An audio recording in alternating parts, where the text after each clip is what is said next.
बिस्मिल्लाहिर्रहमानिर्रहीम। अस्सलाम वालेकुम। प्रोग्राम पब्लिक वॉइस के साथ मैं हूं आपका मेजबान Hamza Ishtiyaq.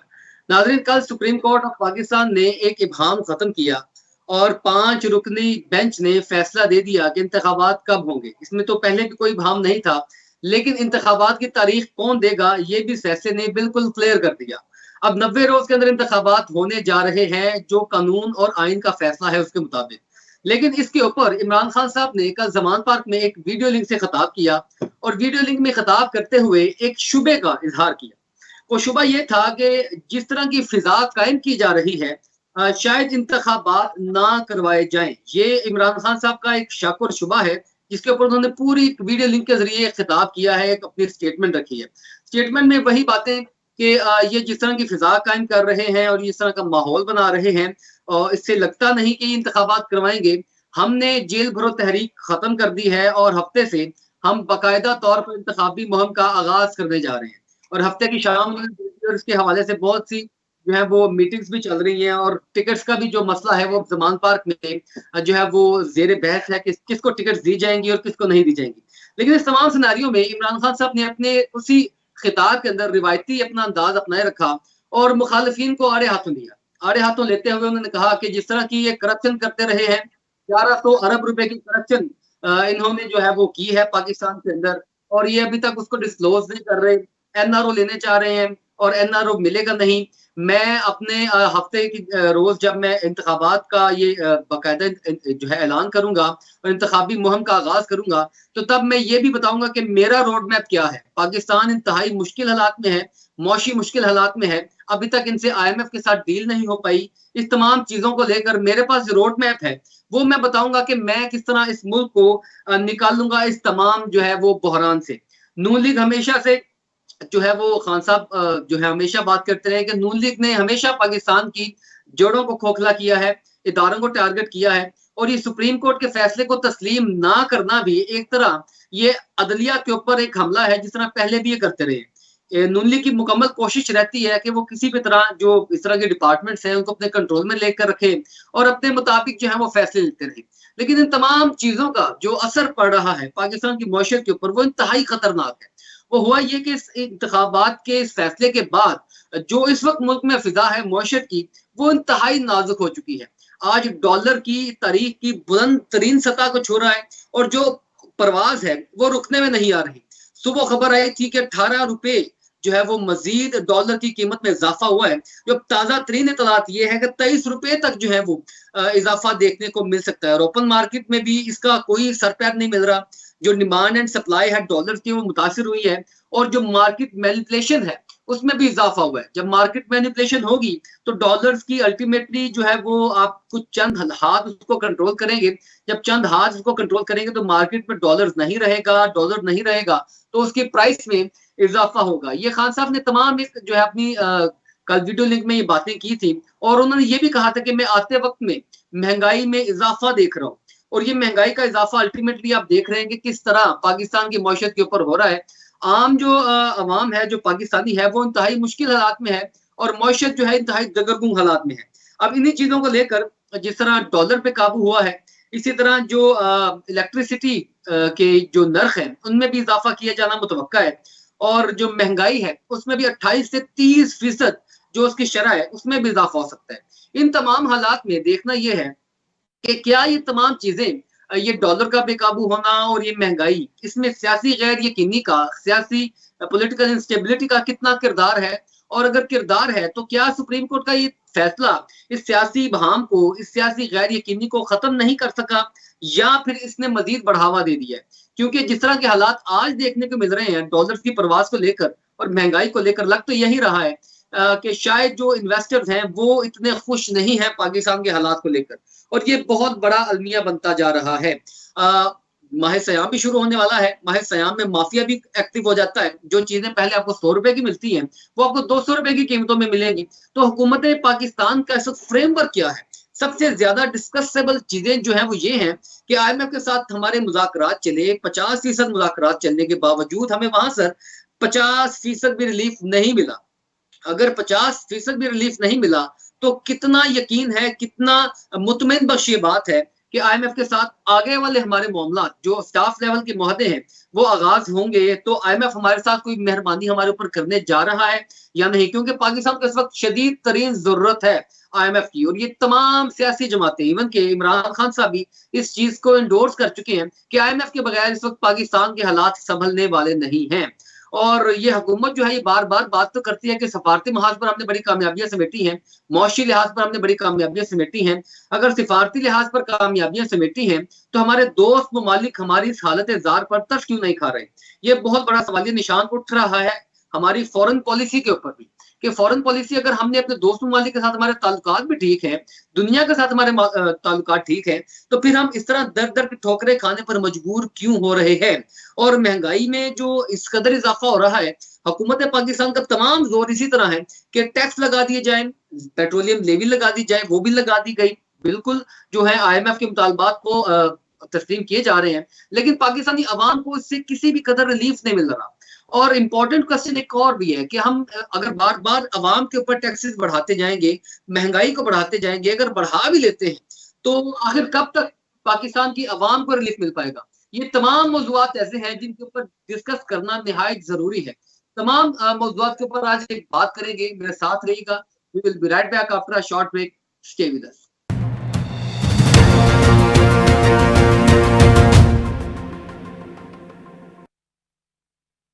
Welcome back after the break. नाजरीन, ये जो इस वक्त मुल्क में सियासी फिजा है, इसका असर बराह रास्त पाकिस्तान की मईशत के ऊपर तो पड़ता है। और हमने देखा है कि सुप्रीम कोर्ट के कल के फैसले के बाद आज डॉलर की जो परवाज है वो बहुत बुलंद हो गई है। अब इन तमाम सिनारियों में ये भी इंपॉर्टेंट है डिस्कस करना कि क्या वाकई सुप्रीम कोर्ट के इस फैसले का असर पड़ा है या IMF के साथ हमारे जो मामलात अभी तक तय नहीं पाए, ये उसका असर है, ये उसके आफ्टर शॉक्स हैं। जो पाकिस्तान में एक इन्फ्लेशन की इतनी ज्यादा जो है वो वेव आई है, और उसके बाद ये डॉलर की जो एकदम से उड़ान आई है, तकरीबन 18 रुपए और अब 23 रुपए में जो है वो इजाफा देखने को मिल रहा है। इस तमाम मौजू के ऊपर बात करेंगे। मोहम्मद इकबाल साहब मेरे साथ मौजूद हैं, रहनुमा मुस्लिम लीग नून है, NA 133 लाहौर से। सर, आपका बहुत शुक्रिया प्रोग्राम में वक्त देने के लिए। इकबाल साहब, बड़ा इंपॉर्टेंट है कि इमरान खान साहब ने कल के फैसले को बड़ा खुशाइन भी कहा। PMLN के जो हजरात हैं वो इस फैसले को उस तरीके से एक्सेप्ट नहीं कर पा रहे, तो आल्दो कि उन्होंने किसी भी चैलेंज जो है वो लीगल ग्राउंड के ऊपर उसको चैलेंज नहीं किया, लेकिन फिर भी ये जिस तरह इमरान खान साहब भी कह रहे हैं कि लग रहा है कि सुप्रीम कोर्ट के फैसले के बाद जो फिजा बन रही है कि ये 90 रोज के अंदर भी इंतखाबात नहीं करवाएंगे। सर, सबसे इंपॉर्टेंट क्वेश्चन मेरा आपसे ये है कि आप ये बताइएगा कि क्या इस वक्त पाकिस्तान मुस्लिम लीग नून सुप्रीम कोर्ट के इस फैसले को मनोअन तस्लीम करने जा रही है, इनके मुताबिक इलेक्शन स्ट्रेटजी बनाएगी, या अभी इसमें कुछ वक्त दरकार है? बिस्मिल्लाहिर्रहमानिर्रहीम। मेहरबानी जी, आपने मुझे इनवाइट किया। सबसे पहली बात तो ये है कि मुस्लिम लीग नून जो है ये इलेक्शन से कभी भागी नहीं है। देखिए, मरियम नवाज शरीफ साहब लंदन से किस लिए वापस आई हैं? इसलिए वापस आई हैं कि हमने कैंपेन शुरू कर दी है इलेक्शन की। बाकी रही सुप्रीम कोर्ट का जो फैसला है, वो सुप्रीम कोर्ट का फैसला जो आया है वो 4-3 की बेस पे आया है। 4 जजेस ने तो बेंच जो बना है उसको एक्सेप्ट ही नहीं किया कि ये बेंच बन ही नहीं सकता था, ये सो मोटो हो ही नहीं सकता था। तो वो फैसला तो 4-3 की अक्सरियत से आ गया ना। अब क्योंकि सुप्रीम कोर्ट ने एक फैसला दे दिया है, लेकिन हम नून लीग इसलिए नहीं जा रही उसमें दोबारा कि ये काम है हाई कोर्ट का। हाई कोर्ट में क्योंकि पेंडिंग फैसला पड़ा हुआ है, ये जाएं तरीके इंसाफ वाले हाई कोर्ट में चले जाएं, वहां जो फैसला हाई कोर्ट ने दिया हुआ है उसको परसू करें। हक में है तो ठीक है, अगर इनके हक में नहीं आता तो ये सुप्रीम कोर्ट में चैलेंज कर दें।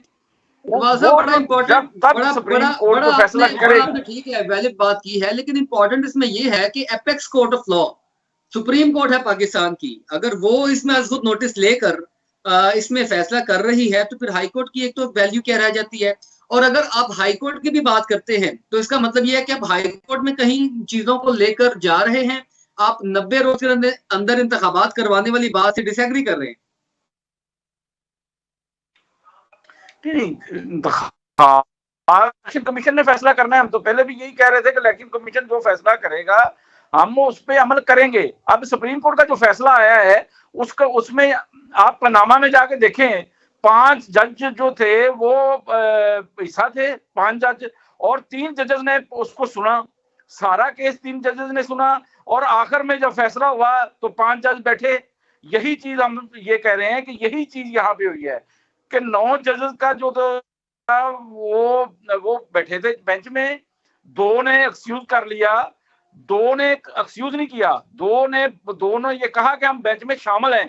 चीफ जस्टिस साहब की अपनी मर्जी है, लेकिन चीफ जस्टिस 5 ने सुना, 5 में से 2 ने फिर ये कह दिया कि हम 2 जजेस के साथ हैं, अतर मनुल्लाह साहब के। असल में अफरीदी साहब, बात ये है कि अब हमें तो ये उसमें हुआ ये ना, देखिए आप जो पैमाना बना रहे हैं वो 7 जजेस का बना रहे हैं। अगर आपने यही बात करनी है तो फिर 9 जजेस का बनाएं। 9 में से 2 के ऊपर तो मुस्लिम लीग नून और पीडीएम ने एतराजात उठाए थे, जस्टिस एजाजुल एहसन साहब के ऊपर और मुज़ाहिर अली अकबर नकवी साहब के ऊपर। जब उनको आपने हटा दिया तो अगर आपने वो 2 जो हटे हैं उनके ऊपर आपको इख्तलाफ है, तो फिर जो 2 आपने हटाए तो फिर उनके ऊपर भी बात बनती है ना। तो फिर भी फैसला 5-4 की नौयत से बनता है। सर उन्होंने नोट ही नहीं लिखा ना, उन्होंने कोई फैसला नहीं लिखा, नोट भी नहीं लिखा। उन्होंने तो खुद से लग कर दिया ना। नहीं, मैं एजाजुल एहसन साहब की और मुज़ाहिर अली अकबर नकवी साहब की बात कर रहा हूं। गए हैं, उन्होंने नोट ही नहीं लिखा। मैं वही बात कर रहा हूँ कि 2 जजेस जो अपनी मर्जी से गए हैं, जिन पे हमने इतराज किया, तो उन्होंने तो कोई नोट ही नहीं लिखा ना। 2 जजेस जो ये कह रहे हैं, जरूरी नहीं होता कि कोई भी नोट लिखे। उन्होंने अपने आप को खुद बेंच से अलग कर लिया, वो उनकी अपनी सवाबदीद है। ये हाईकोर्ट, ये कॉन्स्टिट्यूशन ऑफ पाकिस्तान उनको ये प्रोविजन देता है, इस्तिस्ना देता है, उन्होंने खुद को अपने साइड पे कर लिया, प्रिविलेज देता है, इसमें तो कोई चीज नहीं है। लिहाजा बात जो है वो सिंपल इतनी है कि अब 5 जजेस ने तो फैसला दिया ना, 2 ने चले अज खुद नोटिस के ऊपर बात की है कि अज खुद नोटिस नहीं बनता। अदरवाइज बात तो वही है, तमाम जजेस ये बात कर रहे हैं कि ना 90 रोज के अंदर इंतखाबात होने चाहिए। ये तो क्लियर था ना। तो हम कब कह रहे हैं कि 90 रोज में इलेक्शन नहीं होने चाहिए? हम तो कह रहे हैं कि 90 रोज में इलेक्शन होने चाहिए। तो फिर ये बातें छोड़ दें ना, इंतखाबात की तैयारी करें। तो फिर ये बातें छोड़ दें, इंतखाबात की तैयारी करें आप लोग। तैयारी हमने शुरू की है जी, वो तो तैयारी की हुई है। अब इलेक्शन कमीशन अगर देखें, आज उसको बैठे हुए हैं, अगर वो फैसला करते हैं तो हम तो इलेक्शन की तैयारी में हैं। हम तो हमेशा इलेक्शन की तैयारी में रहते हैं, क्योंकि हमने खिदमत करनी है अवाम की, और हम अवाम की खिदमत के लिए हर वक्त तैयार होते हैं। ये तो आप देख लेना, 5 साल में, 4.5 साल में इन्होंने जो इलेक्शन की तैयारी की है, इन्होंने तो बोगस इलेक्शन की तैयारी की है ना। पहले वो किसी के कंधों पे बैठ के आ गए, और अब जो है वो गलत बयानिए के कंधों पे बैठ के इन्होंने पोजीशन बना रखी है। और जो देखिए इकबाल साहब, ये कंधों पर बैठने वाली बातें एक सियासी वर्कर को सूट नहीं करती, क्योंकि कंधों पर अगर बैठने की बातें की जाए तो इमरान खान साहब भी बात करते हैं कि अदम एतमादी किसी के कंधों पर आई है। तो लिहाजा मैं ये बातें कर ही नहीं रहा, मैं बात कर रहा हूँ ग्राउंड्स की। अगर हम बात करते हैं तो अवाम के पास जाना है। अवाम के पास आप 90 रोज में इंतखाबात के लिए जाते हैं, इस बात का क्लियर कट है जी। बिल्कुल, हम तो हर वक्त देखें, हम तो हर वक्त अवाम के पास होते हैं, और हर वक्त हम इलेक्शन की तैयारी में होते हैं। ऐसी कोई बात नहीं है। हम हमारी तरफ से जो वर्कर की तरफ से ये बातें करना छोड़ दें ना, ये बातें करना छोड़ दें। ये अपने अदालती निजाम को जो है खुद से डिरेल करना छोड़ दें कि ये जानबूझकर ये जो बातें हो रही हैं, ये 4-3 और 3-4, जब सुप्रीम कोर्ट के जज ने कह दिया अपेक्स कोर्ट ऑफ लॉ है, कॉन्स्टिट्यूशन की तशरीह वो बेहतर समझते हैं, उन्होंने कह दिया, तो फिर आप खत्म कर दें इस बात को, खत्म कर दें, आप ग्राउंड पे जाकर इलेक्शन करें।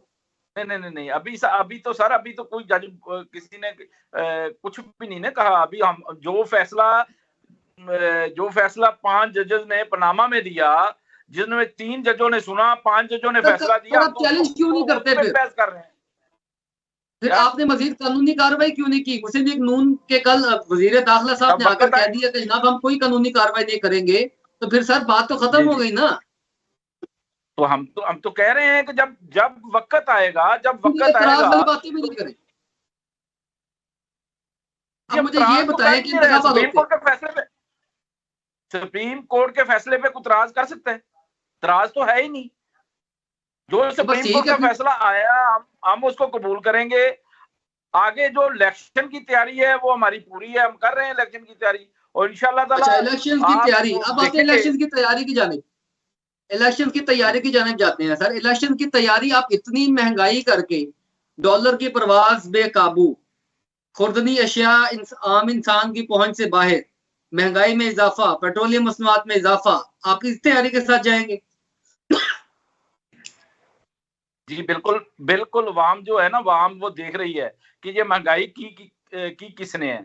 मैं आपको बताता हूं, अगर ये महंगाई ना होती तो आज आपको अगर पेट्रोल ही ना मिल रहा होता, 800 रुपए लीटर, 1000 रुपए लीटर पेट्रोल मिल रहा होता, यही तो मैं बात कर रहा हूँ सर, जिनके प्रोज थे उनको मिल रहा होता। यही तो बात है। अगर में आप चले गए थे, ज्यादा बुरे हालात इमरान ने किए थे तो आप हुकूमत में क्यों आए?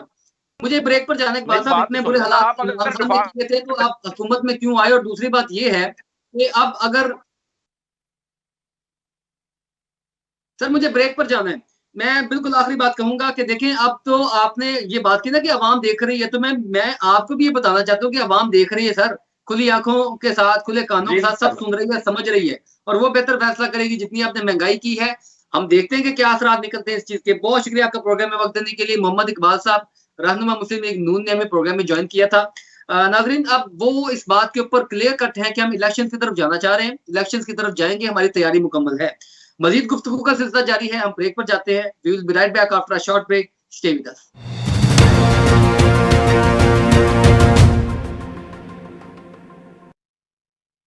Welcome back after the break. नाजरीन, ये जिस तरह की सूरत हाल पाकिस्तान में बनी है, कभी कोई सियासी जमात किसी को मुर्दे इल्जाम ठहराता है, कभी किसी फैसले को बीच में जो है वो शामिल कर लिया जाता है, कभी कोई पॉलिसीज के गलत होने के बात करता है बार बार।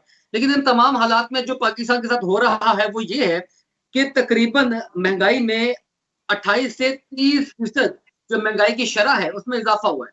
अब ये यकीनी तौर पर इससे अशराफिया का तो कोई लेना देना नहीं है, आम आवाम इसमें पिस रही है, और जो डॉलर इस वक्त बेकाबू है उसका असर फिर महंगाई पर पड़ेगा, फिर अवाम जो है वो आम आवाम पिसेगी, और इन तमाम का असर आम आवाम से निकाला जाएगा। लेकिन सियासी पार्टियां ये भूल चुकी हैं कि आखिर फैसला जो है वो जुबान खल्क का होगा, और जुबान खल्क जो होती है वो नकारा खुदा होती है। इनको अपना समझना चाहिए। इन तमाम हालात के ऊपर अवाम क्या कहती है, इन चीजों के महंगे होने के बारे में और ये डॉलर की परवाज के बारे में, वो जानते हैं। फिर जो है मेरे साथ माहिर मौशियात मौजूद होंगे, उनसे बात करेंगे।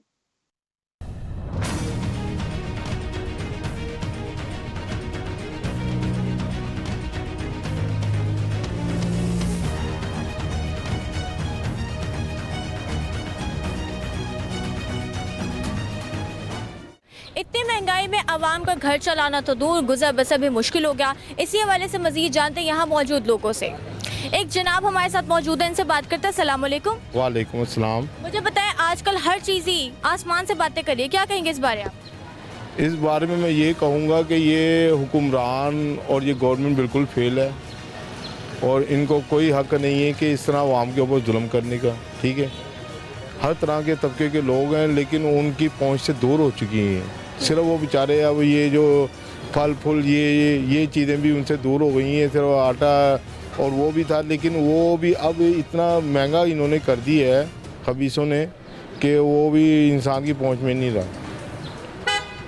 हालात ऐसे रहे तो आगे आप कैसे गुजारा करेंगे? हालात ऐसे रहे तो खाना जंगी शुरू हो सकती है, और मेरी नज़र में तो ये बिल्कुल ही निकम्मे, बिल्कुल ही बेकार लोग हैं। ये डाकू हैं, एक तरीके से डाकू जिसे कहते हैं। बहुत शुक्रिया। एक और जनाब मौजूद है, इनसे बात करते हैं। अस्सलाम वालेकुम। वालेकुम सलाम जी। मुझे बताएं, आजकल जो हर चीज़ आसमान से बातें करी, क्या कहेंगे इस बारे? इस बारे में क्या कहना है, कोई पूछने वाला नहीं है। हर चीज़, हर ज़ख़ीरा अंदोज़ अपना अपना काम कर रहे हैं। जिसने स्टॉक किया हुआ लूट रहा है दो हाथ से, कोई पूछने वाला नहीं। हुकूमत नाम की कोई चीज़ नहीं है। जो भी है अपनी कुर्सी के पीछे लगा हुआ है। अवाम का अल्लाह हाफ़िज़ है।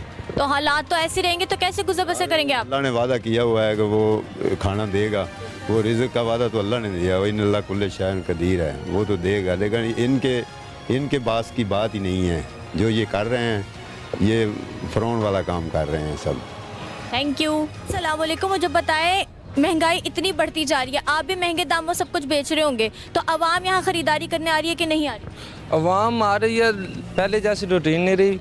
जब से रेट बढ़े हैं, ये डीज़ल पेट्रोल की वजह से सारे सब्ज़ी फ्रूट महंगे हो गए हैं। बाहर से इंपोर्ट होते हैं, दूसरे शहरों से आते हैं, ये सब्ज़ी वगैरह खर्चे बढ़ने की वजह से सारा सामान ही महंगा हो गया। कस्टमर सारा दिन देखते रहते हैं, कस्टमर को इक्का दुक्का एक दो नज़र आते हैं सारा दिन में, बाकी सारा परेशानी बढ़ रही है। तो आपकी गाहकी नहीं हो रही है, जब कोई खरीदार ही नहीं है तो कैसे आप अपना खुद का गुजर बसर करेंगे? बस हालात के साथ गुजारा कर रहे हैं, इंशाल्लाह बेहतर हो जाएंगे। Thank you. महंगाई के ब्रेक फेल, कमर तोड़ महंगाई ने आवाम का कचूमर बना दिया। कैमरामैन बाबर मुमताज के साथ सायरा सैयद, लाहौर। नाजरीन, आपने जो है वो बात सुनी, और इन हालात में जो आम आवाम है वो तो बिल्कुल सरापा एहतजाज भी नजर आती है, और वो अपनी जगह पर मुकम्मल बेबस हो चुकी है। तमाम हालात के ऊपर, मुआशी हालात के ऊपर मेरे साथ गुफ्तगू करने के लिए मौजूद हैं पाकिस्तान के मुमताज माहिर मुआशियात जनाब डॉक्टर कैस हसन साहब। सर, आपका बहुत शुक्रिया प्रोग्राम में वक्त देने के लिए।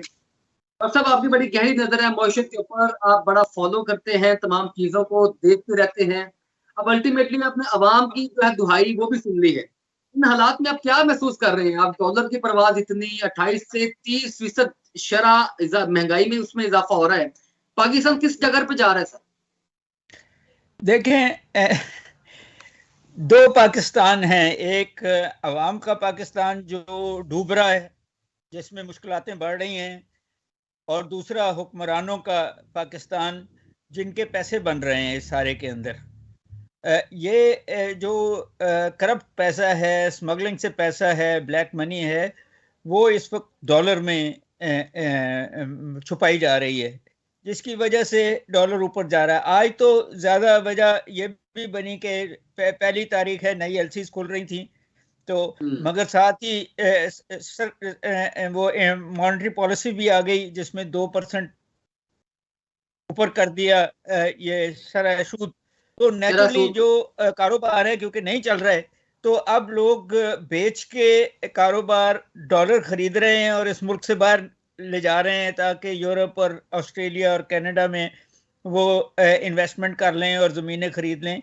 सो ये तमाम सूरत हाल एक तो एक पॉलिटिकल इंस्टेबिलिटी का एलिमेंट भी इसमें आएगा, और जिस तरह आपने बताया यकीनी तौर पर ये बहुत बड़ा फैक्टर है। एलसीज खुलने के बाद शायद कुछ इम्पैक्ट इस तरह का हो, लेकिन ये मार्केट मैनिपुलेशन भी है डॉलर्स की, कि आज जो बड़ा सरमायादार है उसने डॉलर्स अपने लपेट में ले लिया है, मार्केट में डॉलर्स गायब है। जी, आप बिल्कुल सही कह रहे हैं। ये सारा जो पिछले कुछ महीनों से हो रहा है ये स्पेकुलेटिव है, ये सिर्फ ट्रेड नहीं है, सिर्फ ये ट्रेड तो रोकी हुई है, बैलेंस ऑफ पेमेंट कम हो गया है, पाकिस्तानियों ने 30 बिलियन भेजा भी है, मगर ये सारा जो इस वक्त क्योंकि इन्वेस्टमेंट नहीं हो रही, इस वक्त एमएसटी नहीं मिली, ज़मीनों में के कारोबार बंद हैं, तो फिर डॉलर ही रह गया है जो चंद दिनों में 20-30 रुपए आपको फी डॉलर आता है। तो जिसके पास भी पैसा है, वो लीगल हो या इलीगल हो, वो स्पेकुलेटिवली डॉलर में डाल रहा है ताकि रुपया जो एरोड हो रहा है तो उसका पैसा एरोड ना हो और वो मुनाफा कमा सके। गवर्नमेंट इसकी इजाजत दे रही है। स्पेकुलेशन है, इतनी फ्लक्चुएशन है डॉलर में, और ये इतनी वॉलेटिलिटी पैदा हुई है, जो ये तकरीबन 18 से 23 रुपए की खबरें सामने आ रही है एक दिन के अंदर। तो ये जो हाइक है ये कम भी होगी, ये नीचे भी जाएगा, या ये एक सतह ऐसी बना चुका है कि स्टॉप लॉस से नीचे नहीं जाएगा? नहीं, देखें, बात ये है कि जो तो फर्क है आपकी ट्रेड का, एक्सपोर्ट और इंपोर्ट का, वो तो 210-220 रुपए का फर्क है, मगर उसके ऊपर जो ये कोई 300 ओपन मार्केट में 312 पे जाएगा, फिर बेचेंगे लोग, और जब ये 260-200 पे आएगा तो फिर खरीदना शुरू कर देंगे। ये एक 30-35 रुपए का ब्रैकेट के अंदर स्पेकुलेटर्स जो हैं वो खरीद और बेच रहे हैं ताकि उनको आपकी बात से डॉक्टर साहब, मैं आपकी बातों से ये अखज़ कर रहा हूँ कि डॉलर ये 310, 312, 15 तक जाने वाला है। जी ओपन मार्केट में तो अभी भी इतने का ही बिक रहा होगा, क्योंकि वैसे तो मिल ही नहीं रहा, तो 300 से ऊपर कोई पैसे देगा तो वो मिलेगा। इंटरबैंक है जो 285 के करीब है, मगर ओपन मार्केट में जब आप जाएंगे तो जब तक आप 312 315 नहीं देंगे कोई आपको डॉलर देगा नहीं। ये हुकूमत की बेबसी है ना, इस वोलेटिलिटी को, इस फ्लक्चुएशन को। हुकूमत की सिर्फ बेबसी नहीं है, हुकूमत जो है वो अपने दोस्तों के पैसे बनवा रही है। देखें, बात ये है कि आईएमएफ ने इनको पैसे नहीं दिए अभी तक, क्योंकि उनको पता है कि कुछ महीनों की हुकूमत है। एक ही सूरत है इस मुल्क को ठीक करने की, जो मैं पॉलिटिकल बात कर रहा हूं, कि इलेक्शन कराएं, नई 5 साल की गवर्नमेंट आए, वो एक माशी पॉलिसी दे। थॉट से ताल्लुक रखते हैं जिसमें तकरीबन बहुत से हमारे मौशियात बार बार ये बात कर रहे हैं, और आपसे मैं पहले भी कई प्रोग्राम कर चुका हूँ, आपकी बात बिल्कुल हतमी है कि हल जो है वो यही नजर आता है कि आप फौरी तौर पर इलेक्शन में जाएं। लेकिन फिर भी अगर इलेक्शन में नहीं जाते, अगर ये इतनी अना और बका का मसला बना हुआ है, तो ये सारा बोझ पाकिस्तानी अवाम के ऊपर पड़ रहा है। कोई in the between of this time कोई और पॉलिसी की कम से कम कुछ चीजों को चार्ज तो रखा जा सके, चलाया तो जा सके। जी पॉलिसीज तो हो सकती हैं। एक पॉलिसी तो ये है कि आप एक्सपोर्ट टैक्स खत्म कर दें और कहें कि जो भी अनाज के अलावा आप एक्सपोर्ट कर सकते करें। आप देखें मुल्क में डॉलर कमाने शुरू हो जाएंगे। दूसरी पॉलिसी ये है कि आप जो मुल्क में डॉलर लाते हैं वो एक्सपोर्टर्स हों या पाकिस्तानी जो बायर है उनको कहें कि हम आपको 10% और पैसे देंगे मार्केट रेट से, तो आप देखिएगा कि हुंडी के बजाय वो आपका ऑफिशियल रेट पे आना शुरू हो जाएगा। मगर हम पॉलिसी मेकर जो है वो बेसिकली बेईमान हैं, वो छोटे दिल के हैं, वो अवाम को टैक्स पे लगा सकते हैं। ये जो 70 बिलियन का टैक्स लगाया है, आपको अंदाजा नहीं है कि 120 बिलियन अवाम की जेब से गया है, क्योंकि बीच में जो स्पेकुलेटर्स हैं, बीच में मिडिल इनकम ग्रुप है, वो मिडिल जो मैन है वो पैसे बना रहा है। हर सूरत में आप देखिए तो सही कि वही माफिया ना सर, बन रहे हैं, वही माफिया ना कैसा। अच्छा इम्पोर्टेंट अब ये भी है कि हुकूमत का रेट उस माफिया को तोड़ने के लिए होती है ना, उसको हेल्प करने के लिए नहीं होती। माफिया को एम्पावर करने आए हैं, शायद कुछ एम्पावर कर रहे हैं, तोड़ने वाली बात तो नजर नहीं आ रही। अच्छा इम्पोर्टेंट ये भी है, नजर आया है कि ये जो पीडीएम की हुकूमत है ये अपने केस माफ करा रही है और हर तरीके से इस मुल्क से पैसे निकाल के बाहर ले जाना चाहिए। ऐसा वो एक जरूर एक अपनी जगह पर इम्पैक्टेबल बात होगी, लेकिन तमाम चीजों का असर अब इसी तरह तो नहीं कि अपने केसेस या ये वो तमाम चीजें। अल्टीमेटली पाकिस्तान की इकोनॉमी है, इकोनॉमी की अपनी एक स्ट्रेटजी है, और इसमें तमाम चीजों का जो असर पड़ रहा है इस अब ये डॉलर की फ्लक्चुएशन से, डॉलर की हाई प्राइसेस से जो सबसे ज्यादा असर पड़ेगा वो आपकी बिजली और गैस के ऊपर भी पड़ने जा रहा है, वो आपके पेट्रोल के ऊपर बहुत ज्यादा पड़ता है। और पेट्रोल इन्होंने 22-23 रुपए बढ़ाया, उसके बाद 5 रुपए कम किया, उसके ऊपर अवाम का क्या रद्देमल है, पहले मैं वो आपको सुनवाता हूँ, फिर आपसे बात करूंगा।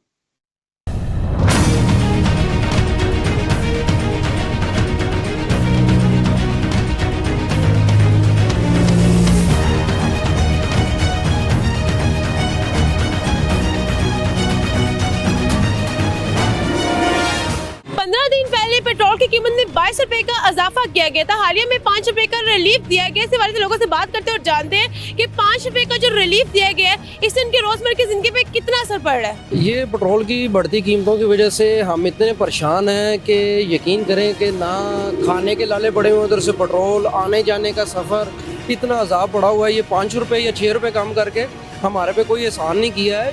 पेट्रोल 5 रुपए तो मजाक किया है ना इन्होंने हमारे साथ।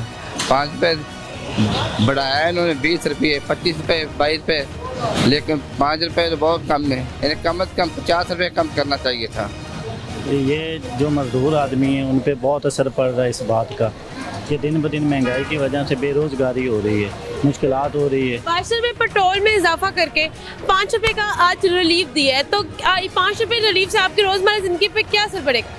ये बिल्कुल सरासर गलत है। 35 रुपये, 30 रुपये, 27 रुपये बढ़ा लेते हैं, फिर 2-3 रुपये रिलीफ दे के उसके बाद आवाम को खुश कर देते हैं। ये सरासर आवाम के साथ ज्यादती हो रही है। ये हुकूमत नवाज शरीफ चोर हुकूमत है, ये गद्दार है। ये इसने 22 रुपए पेट्रोल की कीमत में इजाफा करके आज जो है हालिया में 5 रुपए का रिलीफ दिया है पेट्रोल। ये लोगों को चक्कर दे रहे हैं। 5 रुपए का क्या रिलीफ है? इन्होंने 150 से ऊपर 272 तक पेट्रोल लेके गए। 505 रुपये रिलीफ में क्या मिलता है? ये गद्दार है, ये चोर हैं नवाज शरीफ पार्टी वाले सब। मजाक है ये अवाम के साथ, और ऐसी अवाम के साथ ऐसे ही होना चाहिए। यहाँ पर अगर 5 रुपये, अभी अगर खबर आए ना कि 15 रुपये सस्ता हो गया है और या महंगा हो गया, तो यहाँ पर ढेर लग जाएगा, लाइनें लग जाएंगी। कोई भी प्रोटेस्ट नहीं करता, किसी के पास टाइम नहीं है। अवाम को एक्चुअली अपनी डाल दी इन लोगों ने, तो ये मुकाफात अमल है हमारे लिए। लोगों का ये कहना है कि पेट्रोल की कीमत में पहले 22 रुपए इजाफा करना और 5 रुपए का रिलीफ देना हमारे साथ बिल्कुल मजाक है। हुकूमत को चाहिए कम से कम 50 रुपए का रिलीफ दे। कैमरामैन बाबर के साथ सहर अमीन, वॉइस न्यूज, लाहौर। जी डॉक्टर साहब, आपने गुफ्तगू सुनी है अवाम की। अवाम जो है बिल्कुल जो है वो तपी हुई है हुकूमत के ऊपर, और ये वाकई कुछ ढकोसला नहीं है 22 रुपए पेट्रोल बढ़ाकर 5 रुपए कम कर देना। क्या कमेंट है आपका? जी, मैं बिल्कुल समझता हूँ कि ये फ्रॉड है। आप पहले ही 27 के बजाय 22 रुपए कर देते। ये जो आप समझते हैं कि असल में मेरा ख्याल है कि ये जो हुक्मरान हैं ये समझते हैं कि ये अवाम बेवकूफ़ है, हालांकि अवाम बेबस है, बेवकूफ़ नहीं है। बात ये है जी कि आप रोज़गार के मौके तो फराम करें महंगाई के लिए। आप बिजनेस को जब आप इंटरेस्ट रेट को बढ़ा देंगे 19% पे, तो कौन सा ऐसा कारोबार है जो इस महंगाई जो 40% है, इस जो डॉलर है जो बढ़ रहा है और ये जो इंटरेस्ट रेट है जो बढ़ रहा है, इसमें तो कोई कारोबार नहीं फरोग दे सकता है स्वाय स्मगलिंग के, स्वाय चोरी के, स्वाय डाकों के। तो मिडिल क्लास तो डॉक्टर साहब ये भी हुआ ना, ये भी हुआ कि आपने एक दिन पेट्रोल की कीमतें 5 रुपए कम की और अगले दिन आपने पेट्रोलियम लेवी भी बढ़ा दी। वो तो अल्टीमेटली IMF ने आपके ऊपर बढ़ानी थी, तो वो भी बाय द टाइम अब जब पेट्रोल बढ़ेगा तो ये दिल करे फिर जो है वो 20-50 रुपए क्रॉस कर जाए। देखें, IMF बड़ा सीधे सीधा कहा, ये ब्लेम IMF को दे रहे हैं। IMF कह रहा है कि अपना पेट्रोल जो मुफ्त लेते हैं वो बंद कीजिए। IMF ये कह रहा है कि इतने जो मिनिस्टर रखे हैं वो उनको कम कीजिए। प्राइम मिनिस्टर साहब ने प्रेस कॉन्फ्रेंस की, इमरात कम करने की बात तो की, मगर पार्लियामेंट में तो कोई ऐसी बात नहीं आई। जब आप मिनी बजट देते हैं तो पार्लियामेंट के थ्रू ये सारा काम करवाते हैं ना। बात करने से तो चीजें हल नहीं होंगी ना। जब तक आप उसको एक रूल्स, रेगुलेशंस, लॉज बनाएं तो फिर ही चीजें चलेंगी। ये अवाम को सिर्फ धोखा दिया जा रहा है। ये सारे इम्प्लीमेंटेशन का मसला है ना डॉक्टर साहब, ये इम्प्लीमेंटेशन का मसला है कि लोग अब बच्चे स्कूल नहीं भेज रहे। अगर 25,000 रुपए है मिनिमम वेज, जिसका मतलब है 833 रुपए, और अगर 250 रुपए 2 लीटर पेट्रोल डालें तो 500 रुपए तो गए। आप रोटी की कीमत देखें, घर में अगर 6 लोग हैं। बिल्कुल डॉक्टर साहब, वो इंतहाई बुरे हालात है सर अवाम के। मेरा बिल्कुल आखिरी सवाल आपसे है कि अब हम IMF के पास हैं, IMF के साथ हमारा स्टाफ लेवल का मुआहदा जो है वो 9 मार्च से उसका आगाज होने जा रहा है। क्या समझते हैं इस मरतबा हम कोई विन विन सिचुएशन हासिल कर पाएंगे? कुछ उनसे रिलीफ मिल पाएगा या नहीं? देखें, मेरा पर्सनल जो ख्याल है कि IMF डिले करेगा। नई हुकूमत जो आएगी इलेक्शन के बाद 5 साल की, उससे पहले इनको रिलीफ तो दे देगा मगर इनको तंग करेगा। सर हम तो नज़ा की हालत में रहेंगे ना, बुरे हालात मजीद रहेंगे, नज़ा की हालत में रहेंगे, ना मरेंगे ना उठेंगे। बिल्कुल रहेंगे और बुरे होंगे अगर यही हुक्मरान रहने आपके। बिल्कुल ठीक। डॉक्टर KS हसन साहब, आपका बहुत शुक्रिया प्रोग्राम में वक्त देने के लिए। नाज़रीन, आपने तमाम गुफ्तगू सुनी। मौशत के हालात इंतहाई खतरनाक हैं, खराब नहीं है, खतरनाक हैं। और ये डिफॉल्ट अगर के बात करें कि हम टेक्निकली डिफॉल्ट नहीं किए या डिफॉल्ट हमसे हम बच जाएंगे, जिस तरह के हालात पैदा हो चुके हैं शायद डिफॉल्ट से भी ज्यादा बुरी हालत हमारी हो जाएगी, क्योंकि हम लॉन्ग टाइम के लिए फंसते जा रहे हैं।